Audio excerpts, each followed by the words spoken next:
Good afternoon, ladies and gentlemen.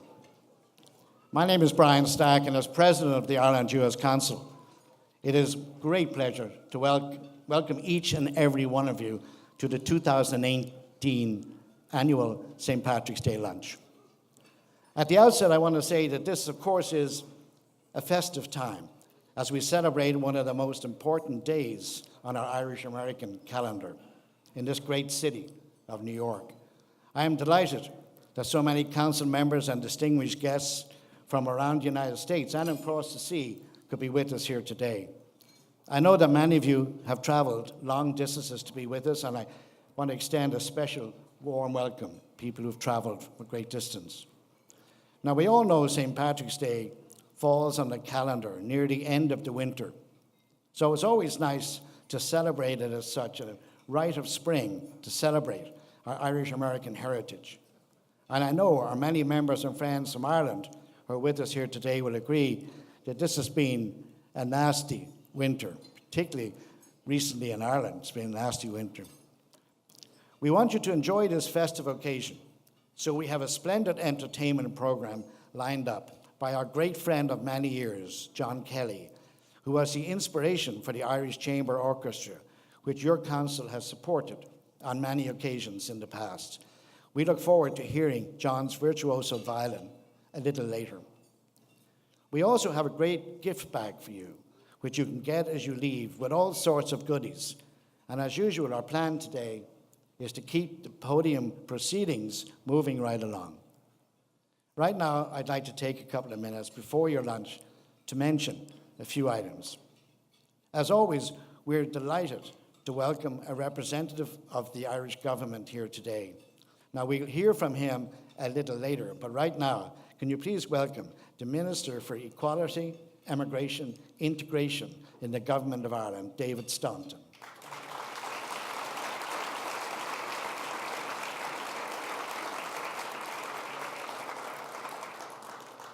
Tomorrow, we celebrate the 257th annual St. Patrick's Day Parade.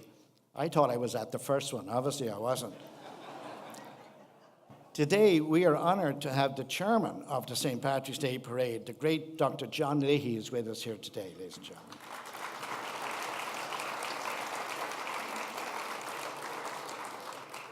Now, we will hear from her a little later, but right now, please acknowledge and welcome here today the hugely popular Grand Marshal of tomorrow's parade in New York City. The great Loretta Brennan Glucksman is here.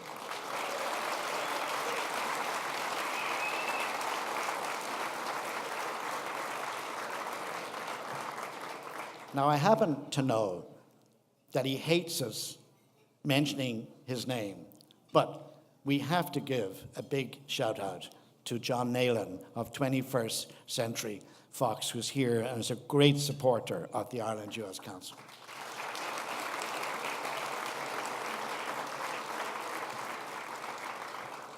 I must tell you that we in the Ireland US Council have a lot of time for the great work being done by the Ireland's funds.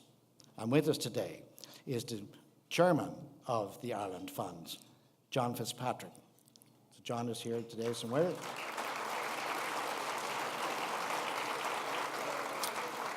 Now, as you all know, for many, many years, Loretta Brennan Glucksman was the chairman of the Ireland Fund, so she's also here with two hats on, I guess. The Council has had a great relationship since its very founding with Aer Lingus. And as somebody who's worked in Aer Lingus for over 10 years, it's great for me to announce we want to thank Aer Lingus for their great support and welcome the new boss of the airline here in the United States. A big Irish welcome for Bill Byrne.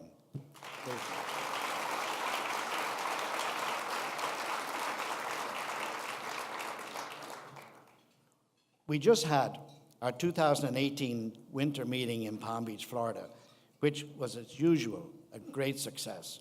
This was the 26th anniversary, it's the staging of our winter meeting. And every year, Cynthia and Mike Gibbons have been the key to staging this successful event. And we want to thank them both. And now,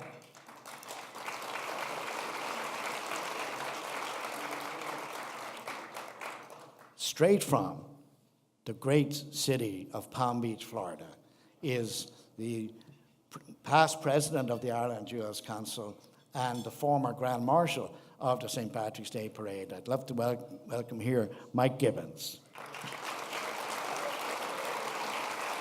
Hello, Mike.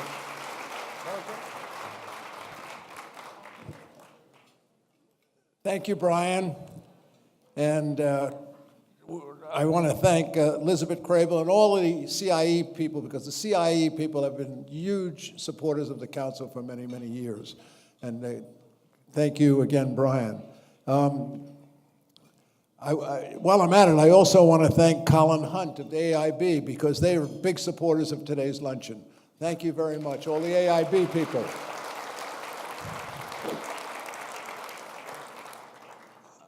I wish I could say it's great to be up here with you, but it's too cold. I've said it before. We don't have a parade in Palm Beach. I think we should move the whole thing, the lunch, everything to Palm Beach. And no one paid any attention to my idea, so I think I'll have to sue John Leahy. That's what I'll do. The parade, in its wisdom, is also honoring the Archdiocese schools this year. And those schools really gave a lot of us a chance in life to climb the ladder. And those schools were built by the prior generations. And the successive generations really have to keep them maintained and improve them. And the man who heads up this effort to do that is here with us today, Dr. Timothy McNiff. Welcome, Doctor. Right over here.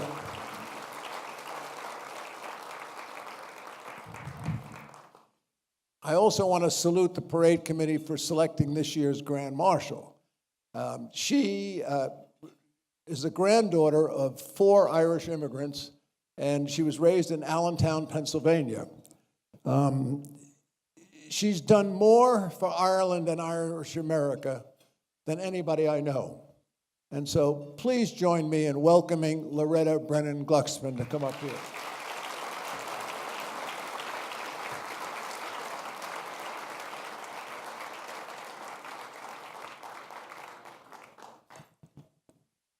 I still want the jacket. That jacket is quintessential. Well, it's quintessential Mike Gibbons, but it does say Grand Marshal. Cynthia and I were reminiscing before in the reception about when Cynthia and Mike were leading this fabulous event, and our dear Frank McCourt was with us, thank God, and we had a fabulous party down in the village. Thank God there's no, James was not there taking photographs. It was one of the most fun evenings.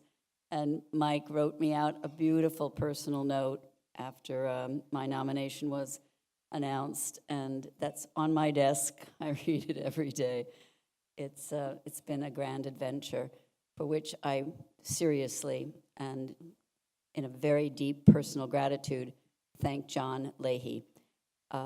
Lots of good things that have happened within this beloved institution in the last decade came about through John's cohesion and cooperative form of leadership, drawing so many people who care so desperately about our community, about our 2 countries.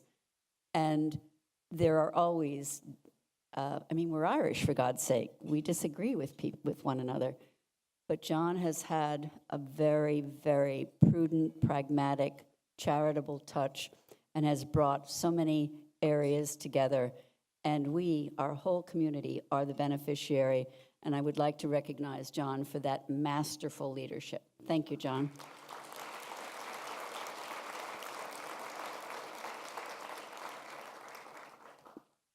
And Michael mentioned I am a great-grandchild of immigrants.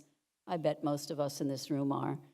And in the current chaos, I need to personally pay homage to that. This great country was built by great immigrants. And please God, there will always be room, welcome, and opportunity for the rest of the immigrants, and we will work it out.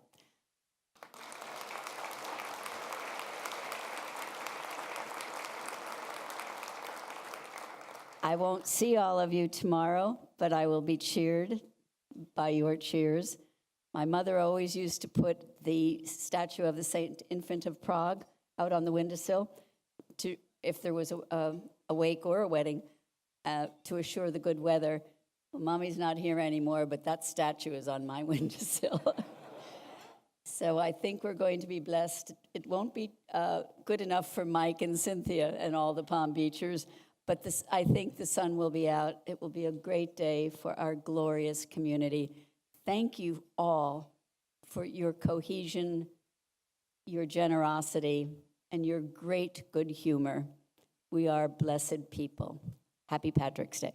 Thank you.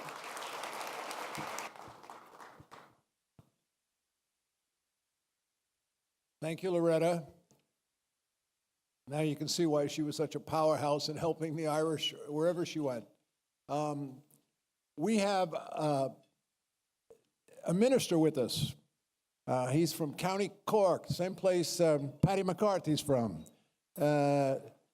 He is the Minister of State in the Government of Ireland for Equality, Immigration, Integration.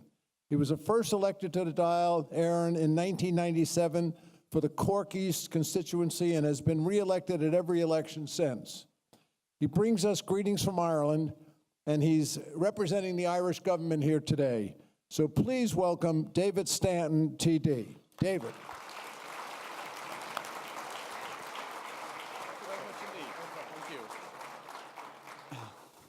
I love the jacket as well.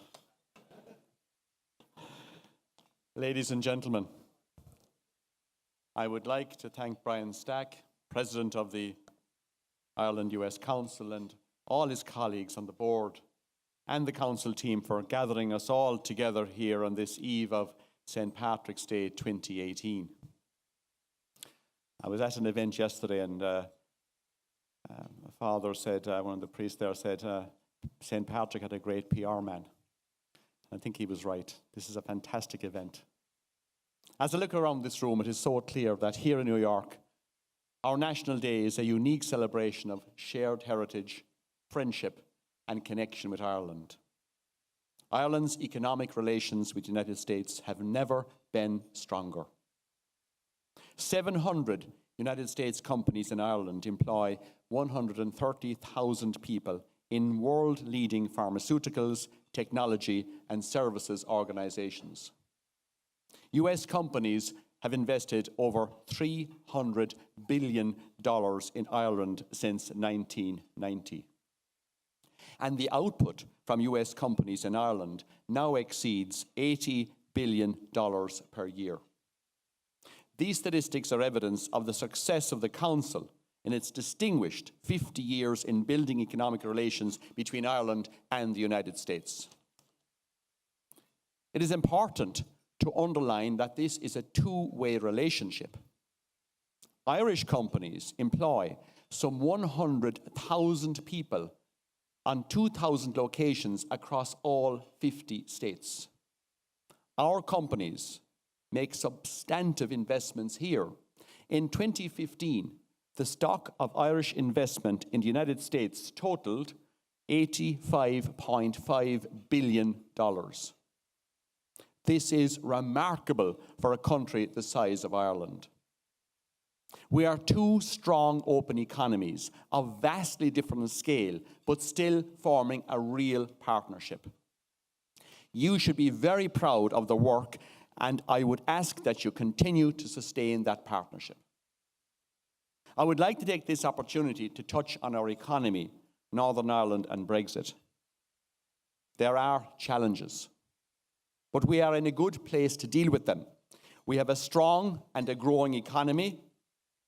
We have emerged from the recovery, and the challenge now is to deepen and broaden that recovery so that everybody feels it. Brexit is an enormous challenge. We would prefer not to be dealing with it, but we must and we will. We had a good outcome in phase 1 of the negotiations, what we call the divorce phase, in particular around protecting the gains of the Good Friday Agreement and the rights of citizens in Northern Ireland. The next weeks will be vital in determining the UK's future relationship with Europe. On Brexit, one thing I will say to this room is that what Ireland offers you in terms of business is certainty. We know, and you know, that investments in Ireland mean access to Europe and its market. That is vitally important, in particular in relation to services. Ladies and gentlemen, the government and people of Ireland have always greatly valued the United States' interest and role in the work of building peace, reconciliation, and prosperity on the island of Ireland. We count on your continued support as we work through both the opportunities and challenges of the period ahead. I would ask you to spread Ireland's economic good news and that you continue to encourage your business associates and friends to visit, to invest, and to trade with us.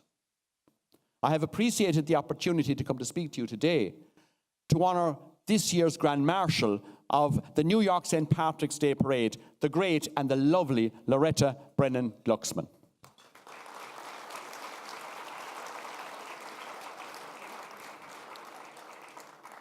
To build further on the great bonds between our two countries and hopefully to encourage even more of you to get involved in Ireland's success story, I want to thank you warmly for your long-standing support for Ireland, and I would ask for your continued support for all our work in the year ahead. Thank you. Gorlev Mila Mahagwivd Galer. Happy St. Patrick's Day. Thank you very much, Minister. Normally at this time, I would try to mention some people that have done so much for Ireland in the New York area and other places, and they've done so much to promote Irish culture, Irish history. Just they keep the whole thing going. They've livened up the whole New York Irish connections. But you know, as I went around the room in a cocktail party, I can't start thanking people because there's so many people that are doing so many great things. So I just want to thank all of you for giving such great support to Ireland and all of our Irish American stuff. Thank you very much.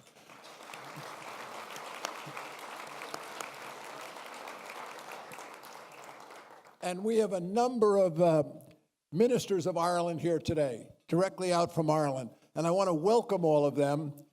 There's so many, I won't thank them individually, but a big hand for all these ministers that are here from Ireland, and there's a lot of them.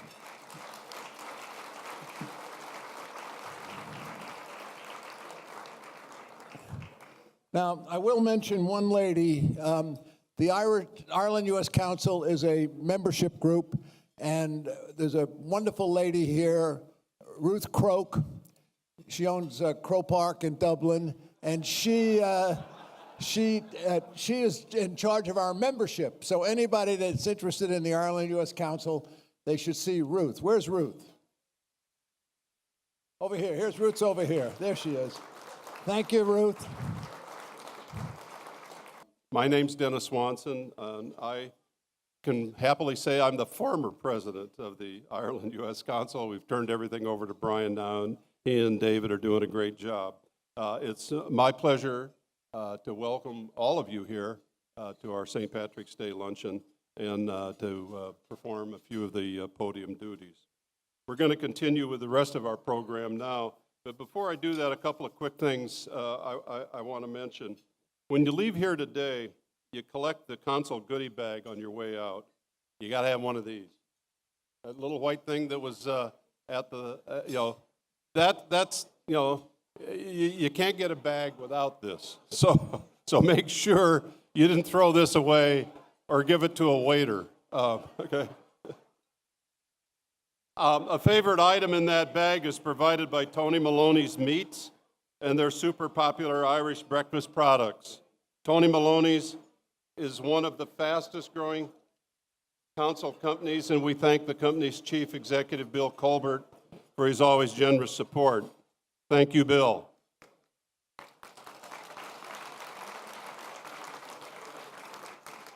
And I must also mention two members of our executive committee who do great work keeping this council on the straight and narrow. It was my pleasure to work with both of them in my time as chairman of the council. Our National Secretary, Jim Adrian of Adrian Cassidy Associates. Jim. And our treasurer, Karen Claffey from PwC. Thank you, Karen. Thank you, Jim. Also, a big thank you to Eddie Dowling, the Padded Wagon, for his great help in today's lunch.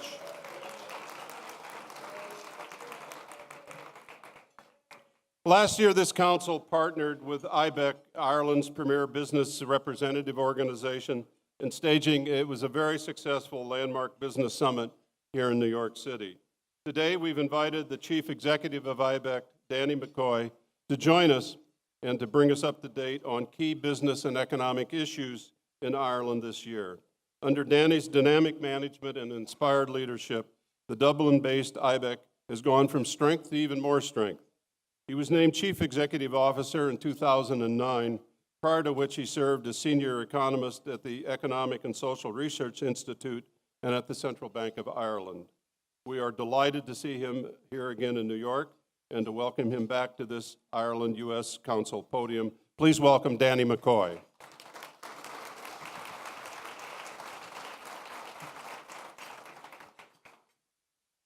Thank you very much, Dennis.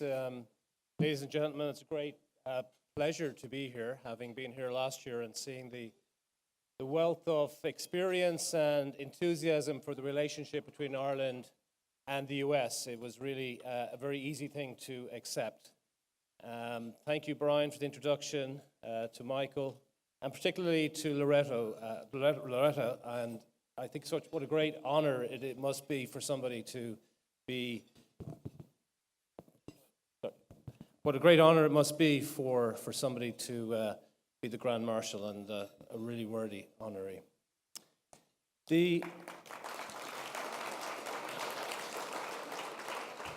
It goes without saying that the world is always changeable, and the weather was mentioned. Compatriot Brendan Behan once said, "The weather is so changeable, you wouldn't know what to pawn."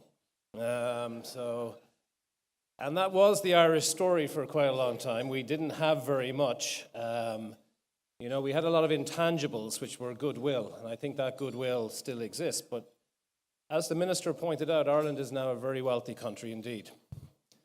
And that wealth, I think, brings a lot of responsibility. It also has a number of facets that I might just address for a couple of moments. Since we've been meeting over the last 10 years, Ireland's been on a roller coaster of being the poster boy for austerity and now for recovery. And one of the significant game changers that is out there in the market is that even in the last 10 years, the companies that would be in the Forbes top 10, would have been oil companies. Now they're companies that have intangible assets of brands and intellectual property. And Ireland as a country is a frontier country right now, because this is also one of those gateways between the great United States and Europe, but it is also a resource that is, in some sense, intangible. And people mix up economies that are tangible and have resources like oil and think that the tangible things are valuable, which they are, but increasingly intangible assets are even more valuable. And the reason why they're more valuable is that tangible assets, like the natural resources of oil and gas, are exhaustible. Intangible assets are replicable. If it's intellectual property and you put it into your education, you can keep getting smarter and better and so on. And that's where Ireland, I think, uniquely finds itself. And so there's a great opportunity here. And I think working in partnership. But clearly, and one of the things I wanted to talk about today, very briefly, is what's happening in America. You may not know so much about what's happening in Europe, and particularly the Brexit context. For me, having spent a fair bit of time looking at Brexit over the last number of years and having the privilege of being in Downing Street with Prime Minister May, I think it's best summed up as the undefined, negotiated by the unprepared, to deliver the unspecified to the uninformed. that makes it rather difficult.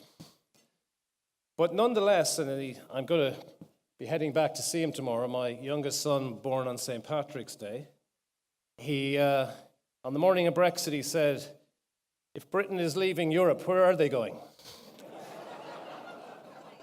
So there's a certainty about it. They're not going anywhere geographically, and so they are our nearest neighbour and are very crucial to us. And so it really is in Ireland's interest to get the best deal possible for Britain and hope that we can find a common home in Europe again with Britain. But that doesn't look likely in the short term, and we have to deal with that reality. More significantly, and probably one of the things that was picking up in the last number of days in Washington as well, is what's actually happening in Europe, in the European Union. While Brexit really dominates the western part of Europe, it is not as significant as the changes that are occurring within the EU 27, particularly on the eastern part, where quite significant changes in the Visegrad group of countries like Poland and Hungary, that the EU is facing those kind of challenges. And that's why Ireland, with its now newfound wealth and certainty, and that certainty around the corporation tax in particular, is one of the key drivers for our future prosperity. And in the discussions, we're seeing, from the European side as well, a lot of protective aspects beginning to emerge, particularly in the context of digital and the digitalization of our economies. And the mistake in Europe, and read here in the States, is this is an attack on US companies like Amazon and Facebook and Google, etc. But the reality from business, and IBEC represents 7,500 corporations, the Irish business model is very scaled, which makes IBEC actually one of the biggest business organizations in Europe right now, is that when you see it, digitalization is in every business. And so our Taoiseach this week, I think, has done a great job, but has also made a really important point, is that we have to find a corporation tax structure for the globe, not one that's bespoke for Europe. And the crucial piece, and this is the encouragement to you as leaders here in the US, is we have to find the proper forum to have these discussions. Yes, we do, as corporations, need to provide the revenue for the social services and for the education and for the future and to deal with our health and environmental objectives. So it has to be fair and it has to be aligned. But it also has to be appropriate to ensure that we encourage activities to take place where they can best take place. And this argument is one of substance. And so the alignment of corporate taxation with substance has been a great game changer for Ireland in the last 5 years. It's an inconvenient truth to some of the commentators in Ireland, but if you search engine Ireland ranked per capita income, you will find us in the company of places like Brunei, Qatar, Monaco, and Luxembourg. Going back to my point around tangible and intangible, Ireland was good at intangibles because we didn't have any tangibles. The only intangible we had, as I said, was goodwill, and we must be very conscious as a society that we do not erode that goodwill, and therefore we will play our part in that corporation tax debate and are doing so already. And that alignment of substance and tax strategy is best done at a multilateral level. And right now, that takes place in Paris under the guise of the OECD work. And I think that some of the emerging tensions between the US and the EU around digital taxation is best brought to a forum like the OECD. And so I'd encourage you to get that message out, because otherwise we really are heading for quite a serious standoff around that digitalization. And Ireland feels some of that pressure as well. And that really gets even more intense, and finishing up on this point, gets more intense for us because by far the greatest tragedy for us around Brexit is not around customs unions and single market. They're a generational difficulty, but people adapt. It's not having an Anglo-Saxon model mentality within Europe, and the loss of Britain in Europe, in European institutions, could be immense, not just for Ireland, but for Europe itself and ultimately for the global economy. So Brexit is the more immediate challenge we have. There's no good news apparent on that right now. But I think, again, in the cooperation that Ireland and the US have shown together, we should extend that hand as well to our UK, because we do have common homes. And that is one of the kind of lessons of the St. Patrick, who was British after all. Common travel area will hold, so he could still show up. But that's the real melting pot that Ireland has become as well. The last point I believe, because the Minister has said all the economic stats, is that right now in our labour force, and particularly in the younger age cohorts, 1 in 5 people are neither British nor Irish, and so won't be covered by the common travel area, which is effectively common citizenship. So one of the real significant challenges we have is to keep our societies open, to keep them tolerant, but also to keep them thriving around prosperity. And I know with the spirit in the room here, if we can demonstrate the relationship that we have has wider appeal than just to Ireland and the US, I think we will have been fortunate that too much is given, much is expected. I think that's the challenge for all. So thank you.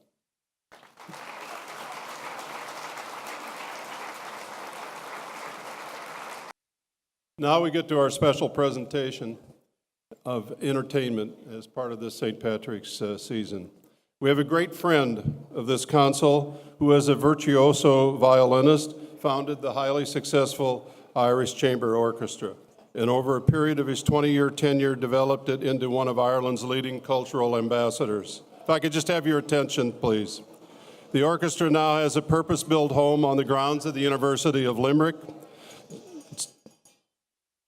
He retired from the Irish Chamber Orchestra in 2013 and now resides in Ohio, of all places, and performs throughout the United States.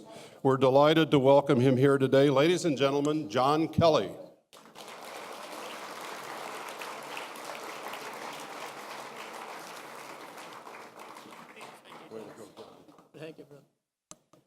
Thank you very much.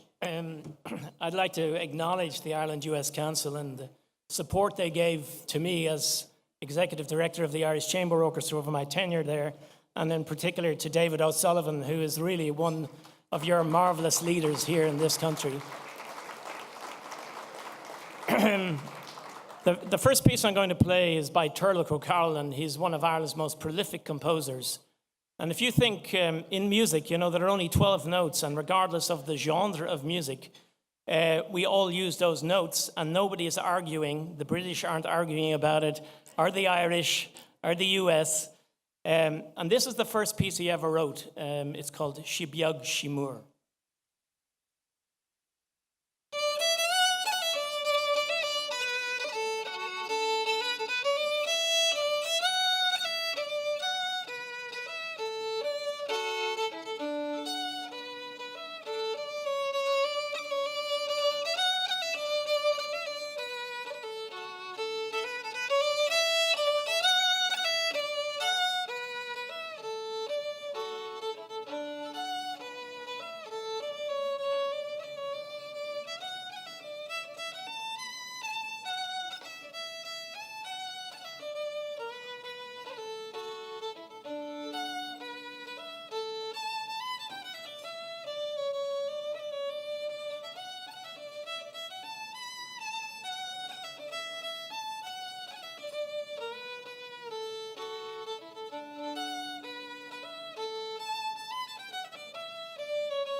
You know, one of the things that the Irish have brought out of Ireland around the world is our music. And music gives a very distinctive voice to a culture.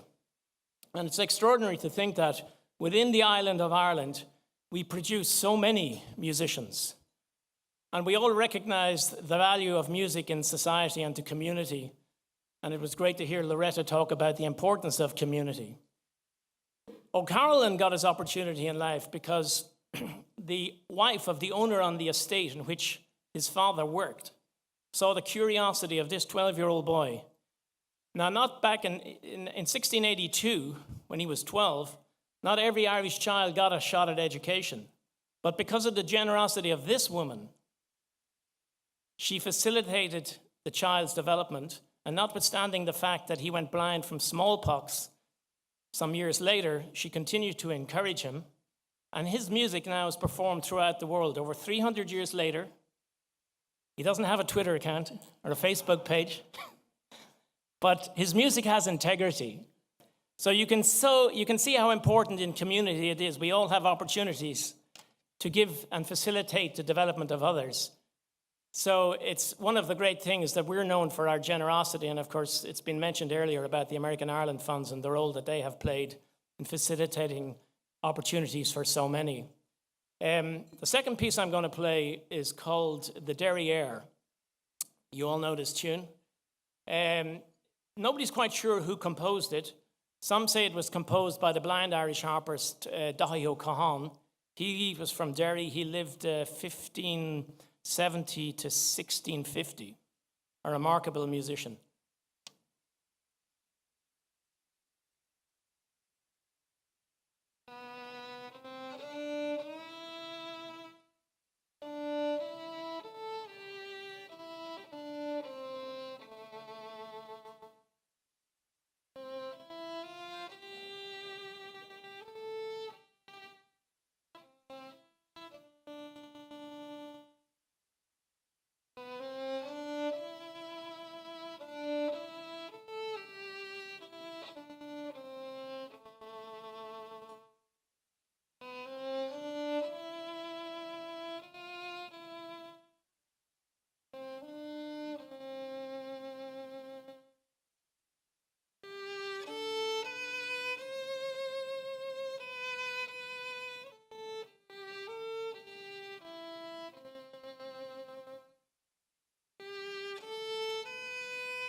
So another 8 notes in a different sequence. I'm going to finish with a great American tune. This tune was written to celebrate a great piece of American technology, which is called the Orange Blossom Special. And all of you folks who spend time down in Florida, Mike, the Orange Blossom started running in 1924, and it connected New York initially with Palm Beach and then subsequently Miami. And it was a very luxurious train, picked up the wealth in the northeastern United States, moved it down there to Florida, investment opportunities. And one time in 1938, this train, which was receiving a lot of media attention, it was in the depot in Jacksonville, Florida, and there was a couple of musicians having a few tunes and a few beers. 2 o'clock in the morning, somebody came in and said, "Hey, the Orange Blossom is down at the depot." So these two lads decided, should we go down and have a look at it? So they wandered down to the depot, they met the conductor, and he brought them on a tour of that train and explained all the different facets. And they went home that evening, and in 1 hour, they wrote the Orange Blossom Special. Today, it's known as the national anthem for bluegrass fiddle players. And of course, all musicians, you take this tune, and we all add something to it. So I've added my own little piece to it.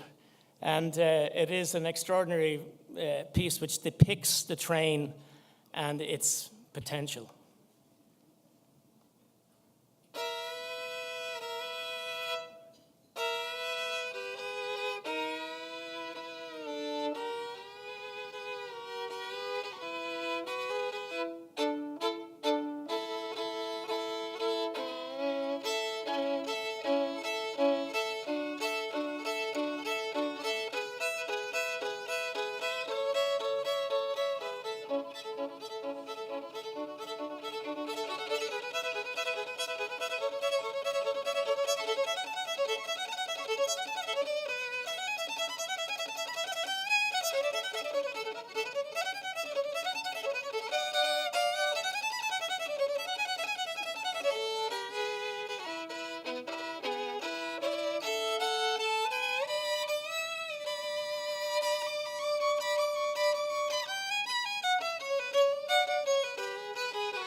Thank you.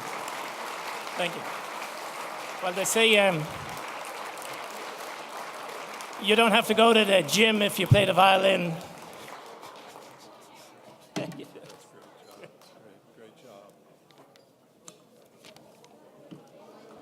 Well, you can see why we love John Kelly. Nobody can play.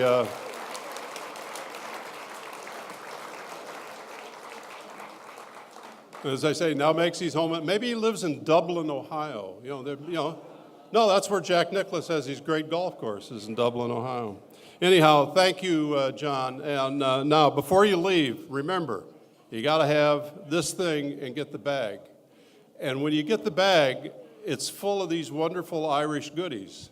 And some of them will not, they need to be refrigerated. So when you get home, don't throw the bag in the closet, okay?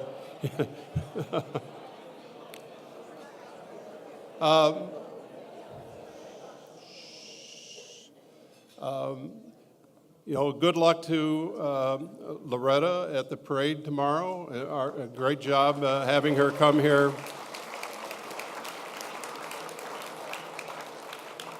I didn't see you beforehand, John Nayland. I know you're out there someplace. We worked together at Fox for a number of years. Love you. Thank you for coming and all your help. And now that wraps up our program. Take care going home. Have a safe and sane, happy St. Patrick's Day to all. And we really appreciate your attendance at our program here today. Thank you.